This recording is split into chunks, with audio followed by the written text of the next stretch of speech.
welcome to God's 5 Minutes with Pastor Ed Wilson. Reach him at gods5minutes@gmail.com. Now, here's Ed Wilson with God's 5 Minutes. Hello, friends. The book of Kings gives us a story of Israel's first and greatest prophet reformer, bold Elijah. He began by telling wicked King Ahab there'd be no rain in Israel until he approved it. That was sure to set the king's forces to start hunting him. Then he hid out in the wilderness. 1 Kings 17. And the word of the Lord came unto him, saying, Get thee hence, and turn eastward, and hide thyself by the brook Cherith, that is before Jordan. We don't all have to contradict Israel's feckless king or his termagant wife Jezebel, but every child of God is certain to have a wilderness experience of some kind during his life. Elijah's time at Cherith can furnish us a pattern for coping with it when our time comes. Nobody knows today where the brook Cherith was exactly. Most likely it was on Jordan's eastern side, the land that had been Elijah's home. In any case, wherever it was, somewhere among the savage rocks, there was a rivulet trickling down through a gully, and enough lush vegetation along it, to hide the prophet from the prying eyes of the king's messengers.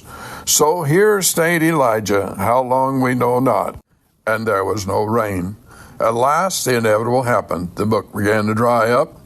Being in that place as was much an act of obedient faith as bearding Ahab to his teeth had been. So the man of God had every right to rest confident that he was in the will of God being there and expect God to care for him. But how? Must have been a test to watch the thin stream gradually diminishing from a current to a trickle, then at last a few remaining pools. No idea what would happen next. The reality is that is how God often deals with his people. He never looks at a situation and thinks, oh, no, I didn't expect this. What shall I do now?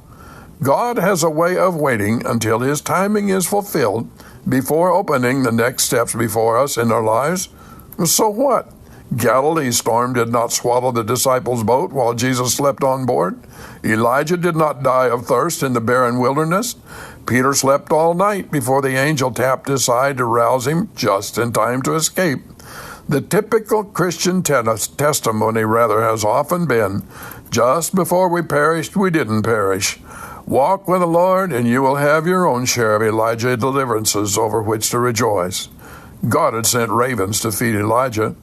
How could he doubt he was under God's care when the wild birds became tame for the hour and brought him his meals?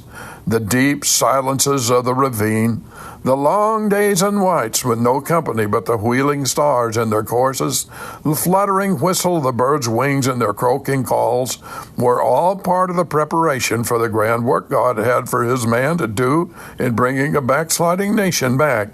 No less do the privations and seeming hardships God allows in our lives prepare us for his uses in this world and our spirits for a home in the next.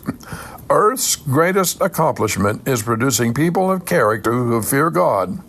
Put another way, all things serve the soul who serves God. Elijah was going to need spiritual and moral strength, and patience is one of the primary parts of that strength. So the stream went dry, the pebbles grew whiter, bleaching in the relentless sun. At just the proper moment, God sent the next set of instructions.